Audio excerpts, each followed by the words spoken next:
বাংলাদেশে গুলি ব্যবহারের যে দৃশ্য জাতিসংঘ দেখেছে তার নিন্দা করেছেন জাতিসংঘের মহাসচিবের মুখপাত্র স্টিফেন ডুজারিক। তিনি বলেন, বাংলাদেশ সহ বিশ্বের যে কোনো দেশে মানুষের শান্তিপূর্ণ সমাবেশ এবং সাংবাদিকদের স্বাধীনভাবে কাজ করার অধিকার রক্ষা করতে হবে সরকারকে। গেল বুধবার যুক্তরাষ্ট্রের নিউ ইয়র্কে জাতিসংঘ সদর দপ্তরে নিয়মিত ব্রিফিংয়ে স্টিফেন ডুজারিক এই কথা বলেন।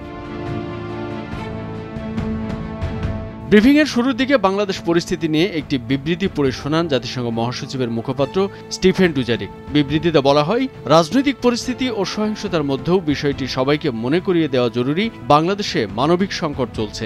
ঘূর্ণিঝড় রিমাল সহ বিভিন্ন জরুরি পরিস্থিতির শিকার মানুষদের জাতিসংঘের অংশীদারেরা অব্যাহতভাবে সহযোগিতা দিয়ে যাচ্ছে। চলতি বছর ঘূর্ণিঝড় রিমালে ক্ষতিগ্রস্ত হয়েছে 1,30,00,000 মানুষ।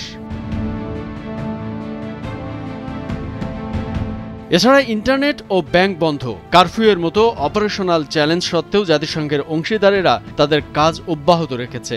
গত জুন মাসে জাতিসংঘের অংশীদারেরা 12 লাখ মানুষকে সহায়তার জন্য $8 কোটি মানবিক সাড়া পরিকল্পনা চালু করেছে।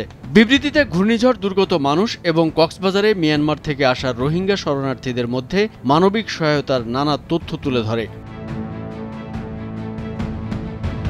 জাতিসংঘ মহাসচিবের মুখপাত্রের কার্যালয়ে নিয়মিত প্রেস ব্রিফিংয়ে এক সাংবাদিক প্রশ্ন করেন, বাংলাদেশের বিভিন্ন জায়গায় আন্দোলনকারী শিক্ষার্থীদের উপর দমনপীড়ন অব্যাহত রয়েছে।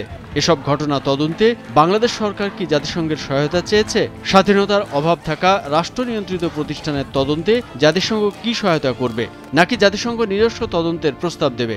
জবাবে মুখপাত্র স্টিফেন ডুজারিক বলেন, প্রশ্নে অনেকগুলো বিষয় রয়েছে।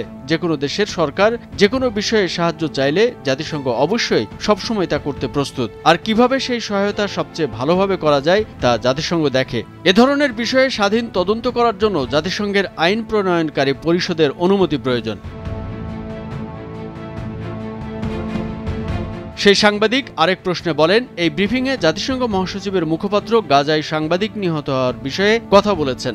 সাম্প্রতিক সময়ে বাংলাদেশে অন্তত 3 জন সাংবাদিক নিহত হয়েছে, অনেককে গ্রেফতার করা হয়েছে। কেউ জানেন না তারা কোথায়। তাদের একজন সেই প্রশ্নকারী সাংবাদিকের সাবেক সহকর্মী সাইদ খান। তিনি কোথায় আছেন তা কেউ জানেন না। এর জবাবে স্টিফেন ডুজারিক বলেন, বাংলাদেশে গুলি ব্যবহারের যে দৃশ্য আমরা দেখছি তা নিন্দা জানিয়েছি। বাংলাদেশ বা বিশ্বের যে কোনো দেশের সরকারের জনগণের শান্তিপূর্ণ সমাবেশ এবং সাংবাদিকদের স্বাধীন ও নির্বিঘ্নে কাজ করার অধিকার রক্ষা করা উচিত।